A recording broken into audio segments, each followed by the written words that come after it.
Telugu Desam party తొలి మహానాడు అత్యంత ఉత్కంఠ పరిస్థితుల మధ్య జరిగినట్లు తెలుస్తోంది. స్వర్గీయ నందమూరి తారక రామారావుకు ఎవ్వరూ కూడా సలహాలు సూచనలు ఇచ్చే సాహసాలు చేయలేదు కనుక మొత్తం కార్యక్రమం ఎన్టీఆర్ ఆలోచనలకు అనుకూలంగా జరిగినట్లు చెప్తూ ఉంటారు. మొదట్లో మహానాడు అంటే సమావేశమా, వేడుక, బహిరంగ సభ అని చాలా మంది నేతలకు అర్థం కాలేదు. తర్వాత తెలిసింది తెలుగు తమ్ముళ్ల అతిపెద్ద పండుగగా అవతరించబోతోంది ఈ మహానాడు అని. తెలుగుదేశం పార్టీ తొలి మహానాడును 1983 మే 26, 27, 28 తేదీల్లో నిర్వహించారు. తెలుగుదేశం పార్టీని స్థాపించి కేవలం 9 నెలల్లోనే ముఖ్యమంత్రిగా బాధ్యతలు చేపట్టారు ఎన్టీఆర్. పార్టీ అధికారంలోకి వచ్చిన కొన్ని రోజులకే టీడీపీ తొలి మహానాడు జరగడంతో ఎంతో అట్టహాసంగా జరిగింది. తెలుగు తమ్ముళ్ల పండుగలా భావించారు. విజయవాడలోని శ్రీకృష్ణదేవరాయ మున్సిపల్ స్టేడియంలో తెలుగుదేశం పార్టీ ప్రథమ మహాసభ జరిగింది. చివరి రోజైన మే 28న భవానీపురం మీదుగా బందర్ రోడ్డు వరకు బ్రహ్మాండమైన ఊరేగింపు జరిగింది. తెలుగు తమ్ముళ్ల ర్యాలీతో విజయవాడ మొత్తం పసుపుమయంగా మారిందని చెబుతారు.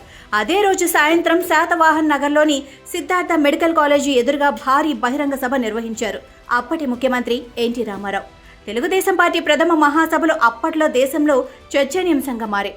కాంగ్రెస్ కోటలు బద్దలు కొట్టి అధికారంలోకి వచ్చిన అన్న ఎన్టీఆర్కు దేశవ్యాప్తంగా క్రేజ్ వచ్చింది. కాంగ్రెస్ వ్యతిరేక శక్తులకు ఆయన కేంద్రంగా మారిపోయారు. అందుకే తెలుగుదేశం మహాసభకు ఎన్టీఆర్ పిలవగానే అప్పటి కాంగ్రెసేతర పార్టీల నేతలంతా విజయవాడ వచ్చేశారు. అప్పటి రాజకీయాల్లో ఓ వెలుగుతున్న ఎంజి రామచంద్రన్, బాబు జగజీవన్ రావు, ఫరూక్ అబ్దుల్లా, హెచ్ఎస్ బహుగుణ, చంద్ర రాజేశ్వరరావు ఈ మహానాడుకు హాజరయ్యారు. భారతీయ జనతా పార్టీ నుంచి ఎల్కే అద్వానీ, అటల్ బిహారీ వాజ్పేయి, రామకృష్ణ హెగ్డే, అజిత్ సింగ్, శరద్ పవార్, ఉన్నికృష్ణన్, ఎస్ఎస్ మిశ్రా, రవీంద్ర వర్మ, మేనకా గాంధీలు హాజరయ్యారు. ఒక రకంగా కాంగ్రెస్కు వ్యతిరేకంగా పోరాడుతున్న నేతలంతా తెలుగుదేశం పార్టీ ప్రథమ మహానాడు సభకు రావటం అప్పుడు దేశవ్యాప్తంగా హాట్ టాపిక్ అయింది. తెలుగుదేశం పార్టీ మహానాడు కోసం వచ్చిన ప్రతినిధుల కోసం కృష్ణానది సమీపంలో ప్రత్యేక కుటీరాలు నిర్మించారు. ఆ ప్రాంతాన్ని ఇప్పటికీ మహానాడు కాలనీ అని పిలుస్తారు.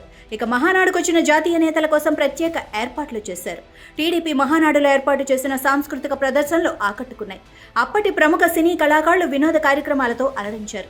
మొత్తంగా 1983 మే 26, 27, 28 తేదీల్లో విజయవాడలో అప్పటి ముఖ్యమంత్రి ఎన్టీ రామారావు అధ్యక్షతన జరిగిన తెలుగుదేశం పార్టీ ప్రథమ మహాసభలు చరిత్రలో నిలిచిపోయేలా జరిగాయని అంటారు. మహానాడు వంటి అరుదైన ఘనత ఏ పార్టీకి దక్కలేదన్న చర్చ కూడా ప్రజల్లో చోటు చేసుకుంది.